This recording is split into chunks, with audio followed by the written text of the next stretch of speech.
G'day everyone, this is Rob from Troutlore.com.au. Today we're going to be tying the Christmas Nymph.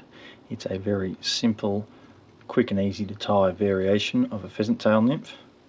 As you can see, it gets its name from the green, red, gold colour. All the materials that we use are available on the Troutlore website. We start with a Daiichi 1530 wet nymph hook. It's a short shank hook. This one in a size 12. On that I have a 7/64 tungsten bead head. We use a very small bead for this to reduce the amount of splash on the water, but keep it as tungsten so it gets down fast. That way this nymph can be used trailing under a hopper or a stimulator in very small tight waters and not spook the fish as it hits.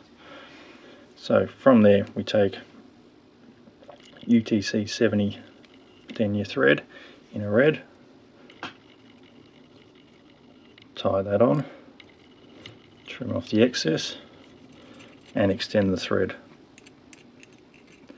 down to the bend of the hook.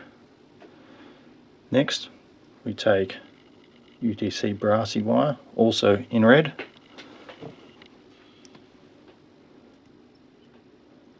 a short length of that,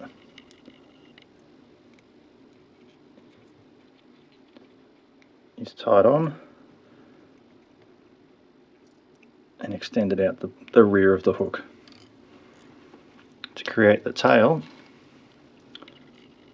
it's pheasant tail fibres, taking 7 or 8 fibres straight off the feather and then straightening them out so that the tips are aligned. We extend the tips about a half a hook shank's left beyond the bend of the hook. 3 or 4 wraps over and then continue the thread wraps up to behind the bead. Then, working the pheasant tail away from us, we wrap around the body, advancing up towards the bead.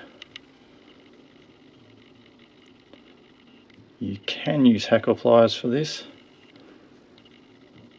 It ensures you don't slip and drop the pheasant tails, but after you've done a few of these it's easier and faster to do it without.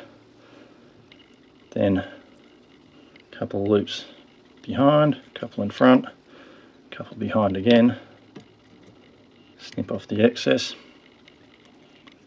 and we're ready for the ribbing.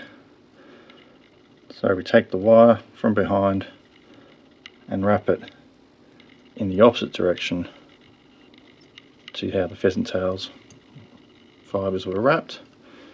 This way it gives a nice bright rib and also ensures that the pheasant tail fibres don't come loose.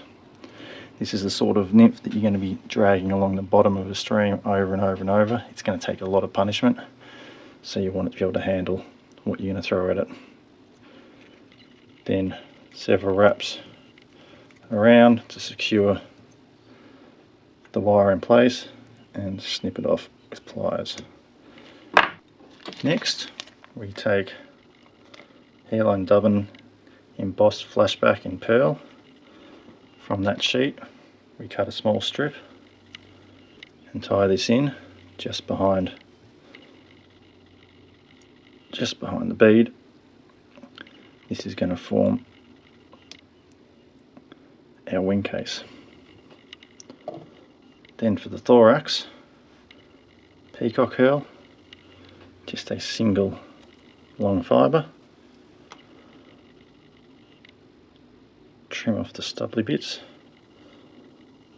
tie that in and advance the hook up to behind the bead.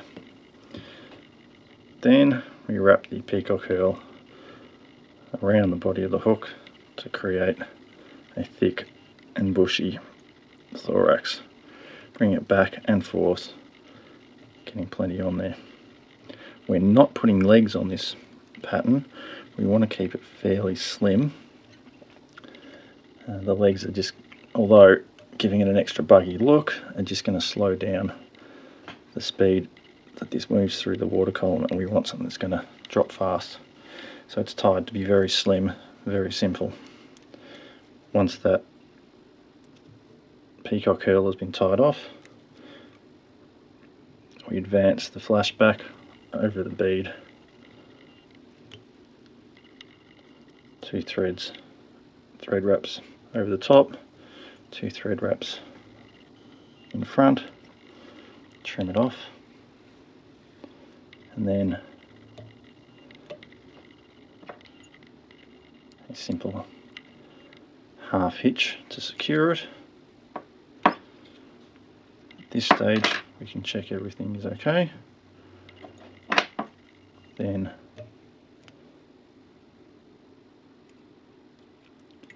whip finish 4 or 5 turns, allowing a little bit of the red thread to build up around the collar.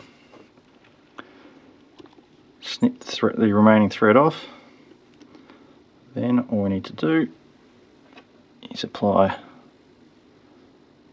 some head cement